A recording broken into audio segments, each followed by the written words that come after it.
欢迎来到新兴消息频道，请订阅频道，所以大家不要错过当天最热门的新闻。我们今天的时事通讯包括以下内容：事实证明，36岁的赵丽颖已在成为非著名演员的路上越走越远。从电影的口碑和票房成绩来看，《第20条》是一部远远被低估了的作品。在今年的春节档，新片票房榜上，《第20条》排在第4位，目前拿到了5亿的票房成绩，甚至落在了动画片《熊出没：逆转时空》之后。对比《热辣滚烫》和《飞驰人生2》，更是差着一大截。但7.9分的口碑评价却完全不输这2部电影。究其原因，与《第20条》的题材有着分不开的关系。虽然影片中也有喜剧元素的融入，但主要讲述的还是刑法第20条中关于正当防卫的条例。对于更喜欢合家欢氛围的观众来说，首选并不是第20条，也影响了这部电影的票房成绩。但有一说一，第20条才是今年春节档真正的黑马影片。题材新奇，角度犀利，选角精准，优点一抓一大把。不过看过电影之后，最想夸的还是赵丽颖。事实证明，36岁的她已经在成为非著名演员的路上越走越远了。01挑战聋哑人形象，3场戏惊艳4座。郝秀萍是第20条中的灵魂人物，原本的人设并不是我们看到的聋哑人。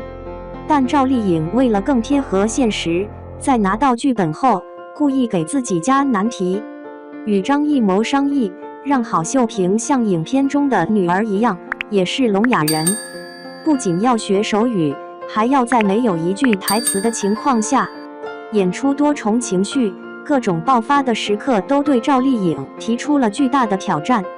但赵丽颖台下默见，台上见水准，用3场戏就演出了惊艳4座的效果。第1场，抢女儿。郝秀萍的丈夫进了监狱，她为了躲避村霸的骚扰，带着女儿去车站，结果村霸先她一步，差一点就把女儿抱上面包车私自带走。看到村霸抱着女儿上车时，郝秀萍着急地张着嘴上去就抢孩子。由于没法呼救，郝秀萍只能是使劲张着嘴，做出要喊出声的状态，来表现人物受到惊吓、焦急的样子。赵丽颖以这样的方式出场本就让人惊讶。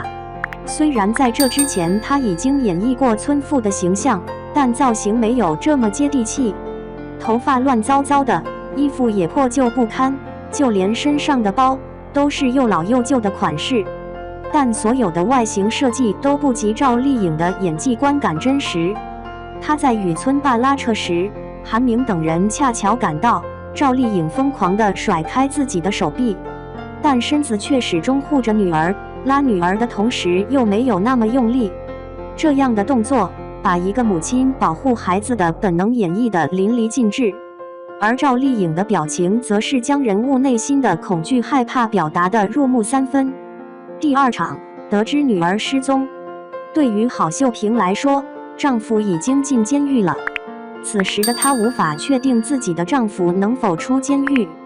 女儿对她来说就是命，是活下去的全部希望。然而，郝秀萍将女儿托付给了李茂娟，却在自己去找大勇寻找刀的下落时，得知自己的女儿失踪了。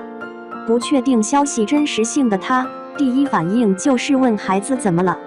赵丽颖用力地比划着手势，依旧是张着嘴的状态，肉眼可见的紧张担忧。由于没有得到确切的回答，赵丽颖的动作越来越大了，眼眶里也蓄满了泪水。无论是对方听不懂自己手语的焦灼，还是女儿失踪的痛心，她都只能用更夸张的肢体语言来表达自己。那一刻，既能够感受到她的无助，也能从她眼神中解读出绝望的情绪。第3场，绝望跳楼。情绪彻底的爆发是在跑上天台之后，自己的丈夫很有可能被判刑，女儿又找不到了，而郝秀萍自己也是受害者，多次被恶霸强奸。此时的她已经没有了任何生的希望，跳楼是她唯一解脱的方式。她也知道跳楼或许还能让女儿有一线生机，引起大家的重视。赵丽颖的眼泪淌满了脸，她的手语也更加的用力，头发在风中凌乱，而她倔强的脖子上的青筋都爆起了。看到赵丽颖如此精准地将情绪传递给了观众，那一刻最大的感受就是对郝秀萍的感同身受。而当她向韩明伸出手时，同样流着眼泪，但她的眼神中却多了几分希望，这种希望就像是抓住了最后一棵稻草一样。这3场戏让赵丽颖完全可以称得上是第20条里的绝对主角，演技爆发力和感染力不输任何一位演员。02知否改变赵丽颖？第20条打开更多可能性。赵丽颖的戏路觉醒比其他85花更彻底。知否这部作品改变了赵丽颖，明兰一角对她触动颇深。